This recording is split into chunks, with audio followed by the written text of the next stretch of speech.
Perkenalkan, nama saya Arifatun Nuzula dari Program Studi Bimbingan dan Konseling Islam Fakultas Dakwah dan Komunikasi UIN Sunan Ampel, Surabaya. Saya dari kelas B5 dengan NIM 0304052349. Pada kesempatan kali ini, untuk memenuhi mata kuliah Filsafat Dakwah yang diampu oleh Bapak Haris Rizky Pradana SSI MPD, maka saya akan menjelaskan mengenai meta konsep dasar-dasar filsafat dakwah. Untuk itu, langsung saja kita lanjut. Oke, untuk kali ini kita akan membahas mengenai tentang dasar filsafat dakwah. Pertama, kita menuju ke deskripsi atau pengertian. Filsafat sendiri memiliki arti hasil daya upaya akal manusia untuk mendalami dan memahami secara radikal, integral, dan sistematis hakikat yang ada. Sedangkan dakwah adalah menyeru pada kebaikan. Secara mudahnya, filsafat adalah bagaimana cara manusia berpikir, sedangkan dakwah adalah bagaimana cara manusia berbicara. Maka dari itu, filsafat dakwah dapat diartikan sebagai berpikir dalam menyeru pada kebaikan. Akan tetapi, ada beberapa hal yang tidak bisa dijadikan satu antara filsafat dan juga dakwah.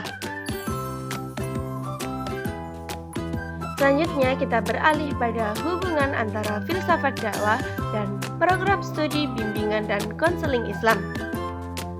Di sini kita sebagai konselor dilatih untuk berpikir kritis dalam membantu konseli menyelesaikan masalahnya.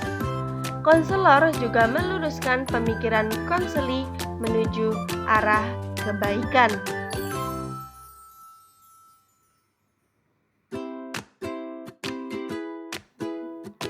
Pembahasan selanjutnya adalah mengenai tentang objek-objek dari filsafat dakwah.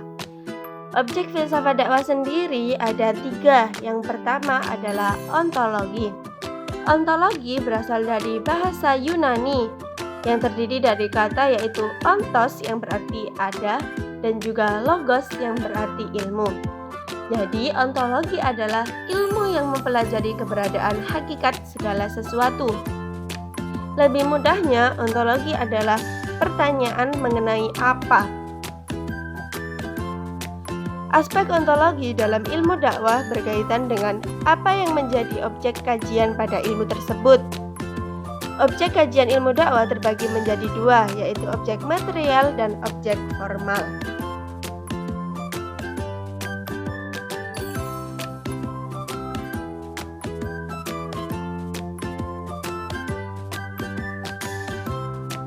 Objek dari filsafat dakwah yang kedua adalah epistemologi.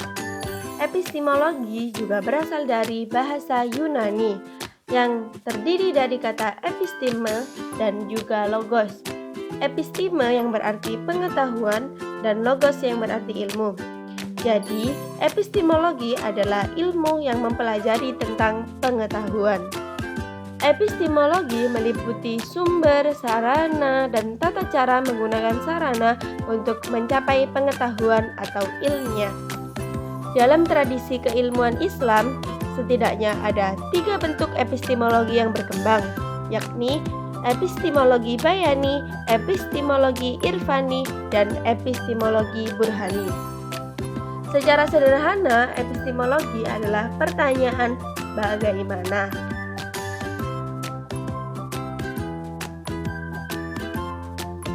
Objek dari kajian filsafat dakwah yang ketiga adalah aksiologi.